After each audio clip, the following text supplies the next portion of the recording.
Hello, welcome back to another episode of Pour Over Lines. Today it is just myself and the park. I'll be reading Robert Frost's poems again. There will be 3 of them in line. I'll connect them all along the themes of what does man want? What does he have? What is work? What is love? Okay, the first poem is called Reluctance. Reluctance by Robert Frost.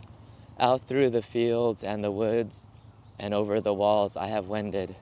I have climbed the hills of view and looked at the world and descended. I have come by the highway home, and lo, it is ended. The leaves are all dead on the ground, save those that the oak is keeping, to ravel them one by one and let them go, scraping and creeping out over the crusted snow when others are sleeping. And the dead leaves lie huddled and still, no longer blown hither and thither. The last lone aster is gone. The flowers of the witch hazel wither. The heart is still aching to seek, but the feet question, whither? Ah, when to the heart of man was it ever less than a treason to go with the drift of things, to yield with a grace to reason, and bow and accept the end of a love or season. This poem is very bleak for 3/4 of the time. In the last stanza, we reach a volta and a little bit of heroic resistance, a last push before we're over the edge and just down in depression, covered by the leaves, falling with the leaves. This poem is called Reluctance. Reluctance is a word to mean unwillingness to do something, to succumb, to fall, to admit. For the first 3 paragraphs, we get the feeling of winter. We get the surmise and the demise of nature reaching its end and crouching low, as it does per season. And that's the key. It's per season. It need be, but it also need not.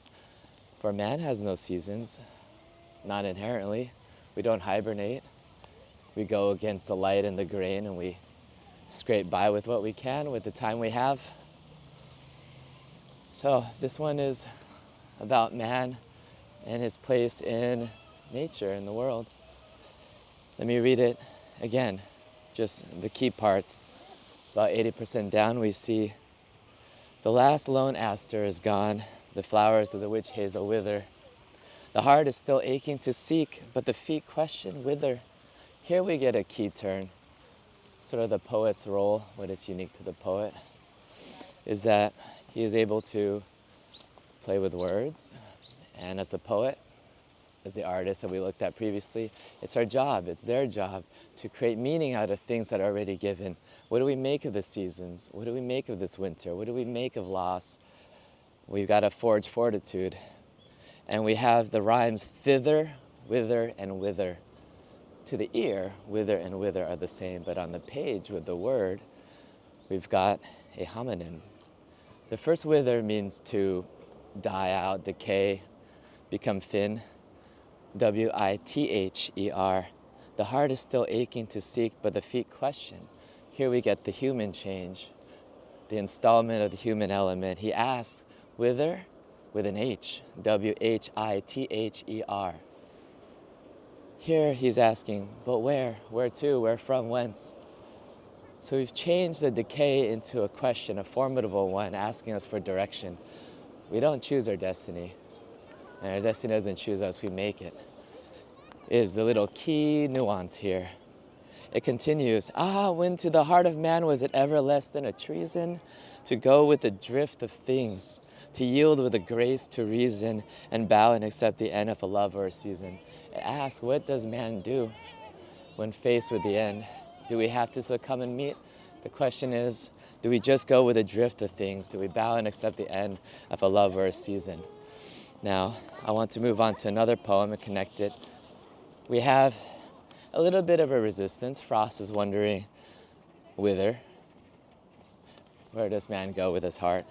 The next poem, in Hardwood Groves, just reinforces the statement of the end of wintry wallowing.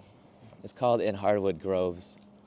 The same leaves over and over again, They fall from giving shade above to make one texture of faded brown and fit the earth like a leather glove.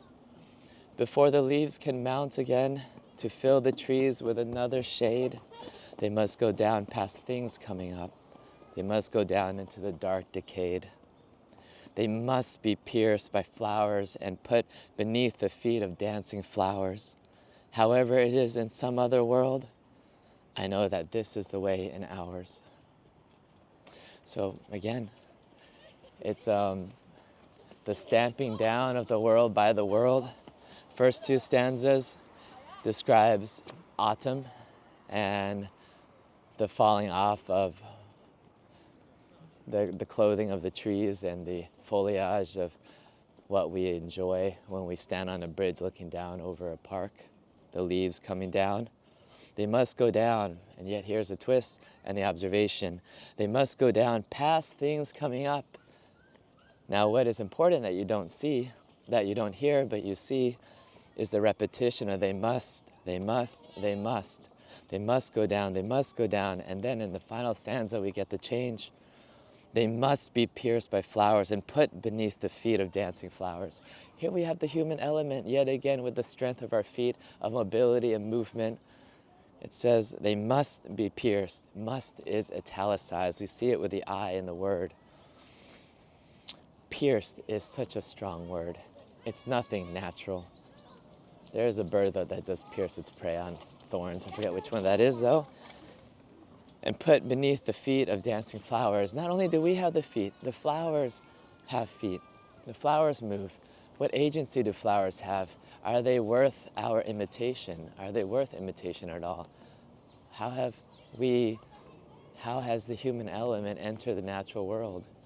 We see the power of man's mind to infiltrate and to inform.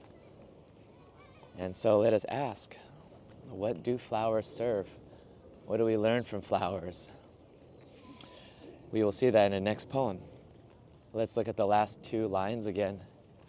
However it is in some other world, I know that this is the way in ours. Do we have resignation? There's acceptance, but is it resignation? What do we do with this alienating fact that all will just wither? But Frost is here to remind us wither has two ways of meaning. One is active, one is passive. We choose the active route. Here, do we give up? He asks, I know that this is the way in ours, yet he does speak of some other world. Let's find out what this other world is and keeping in mind the place of the flowers. The next one is a longer poem. It is titled The Tuft of Flowers, The Tuft of Flowers. I went to turn the grass once after one who mowed it in the dew before the sun. The dew was gone that made his blade so keen.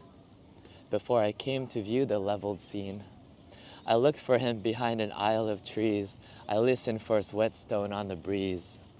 But he had gone his way, the grass all mown, and I must be, as he had been, alone. As all must be, I said within my heart, whether they work together or apart. But as I said it, swift there passed me by, on noiseless wing a bewildered butterfly, seeking with memories grown dim overnight, some resting flower of yesterday's delight. And once I marked his flight go round and round, as where some flower lay withering on the ground. And then he flew as far as eye could see, and then on tremulous wing came back to me. I thought of questions that have no reply, and would have turned to toss the grass to dry, but he turned first, and led my eye to look at a tall tuft of flowers beside a brook. A leaping tongue of bloom the scythe had spared, beside a reedy brook the scythe had bared. The mower and the dew had loved them thus, by leaving them to flourish, not for us, nor yet to draw one thought of ours to him, but from sheer morning gladness at the brim. The butterfly and I had lit upon, nevertheless, a message from the dawn, that made me hear the wakening birds around, and hear his long scythe whispering to the ground, and feel a spirit kindred to my own. So that henceforth I worked no more alone, but glad with him I worked as with his aid, and weary sought at noon with him the shade, and dreaming as it were, held brotherly speech with one whose thought I had not hoped to reach. Men work together, I told him from the heart, whether they work together or apart. It's a wonderful poem, and it connects with the first one obliquely. Here we have a story of a man coming out to some glade, and he sees the grass is mowed, and he feels a little forlorn. He looks around, things are desolate, and yet a butterfly comes over, a little speck of life from the universe, sending a little message from dawn. He finds, by tracing the butterfly, nature's own little resistance fighter, identifies and hovers over to a little piece of home for himself, a flower. Remember from the last poem, we're wondering what role do flowers have in the world of frost and in ours. So the speaker traces with the butterfly a little home, an oasis, spared, left bare by the mower. And then we have the message from dawn, and it tells him, it makes him wake up to the awakening birds, and he hears from a distance in his imagination a long scythe, and he feels a spirit kindred, no longer alone. He feels like he is one with a sparer, someone who can give a moment of grace. He's tired, and in his expanded imagination, now able to imagine the whispers of the scythe, he feels a kindred spirit, a place to hide.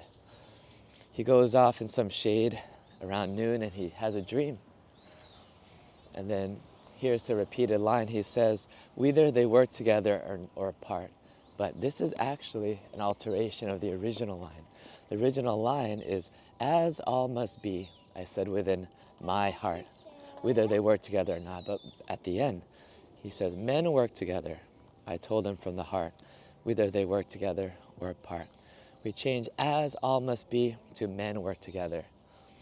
We change acceptance, resignation, fate into the human community where men work together, whether alone or apart.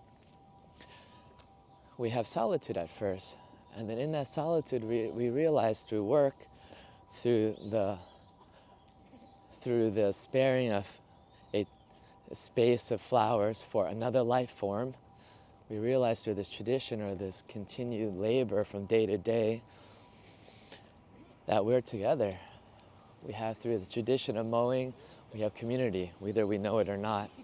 We don't have to know it. In fact, we have our imagination and expanded empathy brought about through men or women who work, mow the lawn for others, keep the place clean to whatever design, and yet still that design does and can or does lead to, not redemption exactly, but a perchance community, a bonding through building of the imagination. And what is very interesting here is that this modality of as if, I read again from the last three stanzas here. But glad with him, I worked as with his aid, and weary sought at noon with him the shade, and dreaming, as it were, held brotherly speech with one whose thought I had not hoped to reach. Remember in the second poem about however it is in some other world. Well, we have another world now, the world of dreams, the world of as if, the world of reading, explicating otherwise, reading aslant and believing otherwise, and developing this new reading, this new past, and bring it into the future. And then remember in the first poem, Reluctance, the heart is still aching to seek, but the feet question whither. Ah, when to the heart of man was it ever less than a treason to go with the drift of things.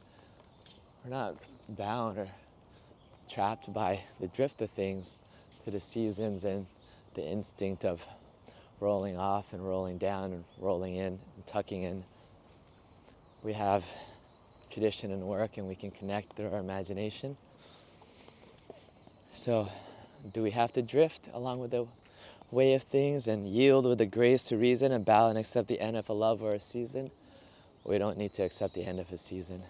We can imagine a new season. So, this is Frost. Whatever nihilism or defeat or fatalism you may see in him. He does give man a place, the poet the role of finding redemption through wordplay, through expanding imagination for one to have community through. And yeah, I love these three poems together, and it reminds me of how important it is to teach poetry, to continue to sit with it, to linger, and to allow community to happen, whether alone or apart. Anyways, that concludes our reading and discussion of Frost's poems from his first book. I'll see you later. Thank you.